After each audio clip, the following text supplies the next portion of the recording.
Господи, Исусе Христе, Сине Божи, помилуй меня грешного. И Сина, и Светиот Дух. Амин. Возлюбени во Христа, Бога, браќи и сестри, Христос воскресе! Истина воскресе! Христос воскресе! Истина воскресе! Христос воскресе! Истина воскресе! И радост има. Ја донесе радоста што ја имаше главниот јунак на денешното евангелско четиво, безимениот старец, кој што цели 38 години чекал во Силуамската бања да слезе ангел Господен и да ја раздвижи водата. После што првиот што ќе влезе во неа оздравува од каква болест и да боледува. Но да го задржиме нашето внимание на бројката 38 години чекал на тоа место. И ни во една од тие години не дочекувал прв да влезе во вода, зашто другите го пресекнувал. Секој со маката своја, секој со болеста своја, секој свртен кон себе си, кон своите собствени потреби, проклетиот егоизам и себелюбие кое што и денеска човека го убива, не му допуштал на овој трпелив старец конечно да дојде на ред. Па секако дека бил трпелив, тоа е негова главна карактеристика.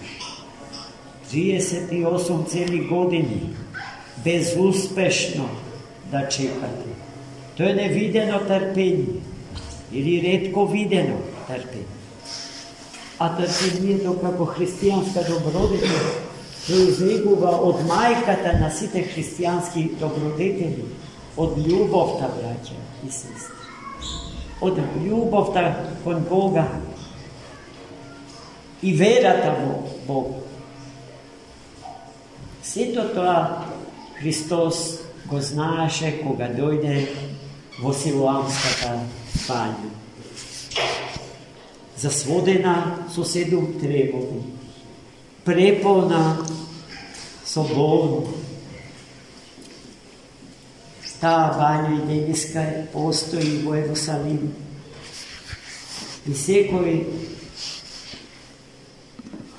поклоник, паломник на светата земја може да отиде и да го види местото каде што се случи настанот за кој што зборува денешното Свето Евангелие, напишано од раката на светиот апостол и евангелист Јован. Му пристапи Христос, браќи и сестри, и го праша: дали сакаш да оздрави? И тоа прашање Господ му го постави заради нас, бидејќи тој точно знаеше што се случува со него. За болниот, заради нас, да се исповеда, да ни ја открие неговата главна мака, дека сака, гори од желба да оздрави, но не може. И му ја соопштил на Бога причина. Причината ја чувме. Не можам да влезам прв. Секогаш пред мене има некој што ме претекнува. И потоа ги кажува најчудесните зборови, што секој од нас може да ги каже. кога останува сам со себе си, од сите напуштен, од сите заборавен, од сите совладаните од егоизм. Немам човек, Господ. Немам човек. Тоа е главната поента на Евангелието. Немам човек кој што ќе ми подаде рака, кој што ќе ми одведе на тоа место, кој што ќе ми помогне да ја постигнам целта заради тоа што сум дошол овде. И тогаш Христос, откако сето тоа го направи за да го дознаеме, ние му заповеда: стани, земи го одаде свој и оди си долу. И така би, но не без проблеми. Проблемите ги прават оние на кои што законот им е позначаен, поважен, побитен од љубов. Оние кои што законот го издигаат над љубов, а не обратно. Бидејќи закон ни е даде за да се воспостави ред и поредок во општествената заедница, во широката заедница, во најмалечката заедница на луѓе, почувајќи од бракот до широките заедници, каква што е нашава црковнава заедница, каква што е државната заедница, каква што е најшироката општествена заедница, која што ги опфаќа сите народи и племени. И така, најмили мои браќи и сестри, робовите на законот,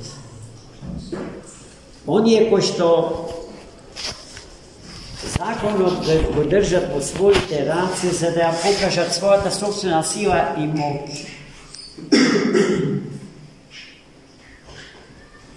му пристапија на исцеление, не водејќи сметка за тоа што се случувало со него 38 години и не умејќи да му се раздуваат на тоа што после тоа толку големо време станува здрав, препон со благодат Божја и со сила. Туку напротив, успехот на тој човек нив им посметува. Зошто? Затоа што во саботен ден е исцелен. Во саботен ден, во ден кога не сме ништо да работи, го зема ударот свој за да си оди дома. Тоа е главното обвинување на робовите на законот. Но некој што зарад законот љубовта ја ставаат под нога. И веднаш потоа бавале докази за оно кој што го изречил и кој што му рекол во тој ден тоа да го направи. А овој не зна, вистински не зна, затоа што Христос не му се представи. Христос не сака да биде публичен, знаен и пофален. Тој не сака со чудата да не фасцинира, да не зароби со чудото, со помош на чудото да не принуди, да не присили, без наша волја, без учество на љубовта и надвор од коридорот на слободата да тргнеме по него. Тој тоа не го осваќа. Тој од нас бара чиста љубов и безкрајна, безмерна слобода. Само безмерно слободниот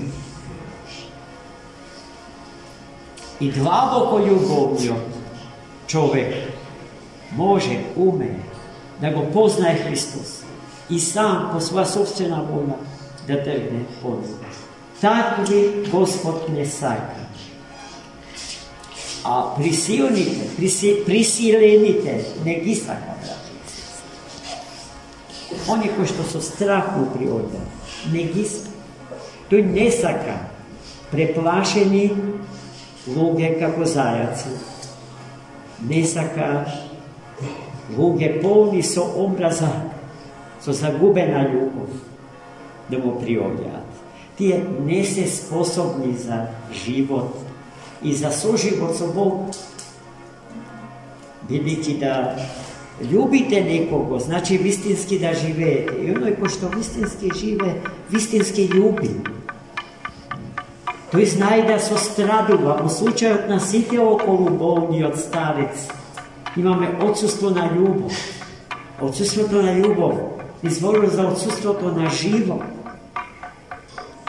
Отсуството на живот зборува за неспособноста на тие луѓе да сострадуваат со оној што страда. Да се сетиме на прекрасните зборови на светиот Силуан Атонски. Несмртни. Никој од нас не сме тие зборови да ги заборави.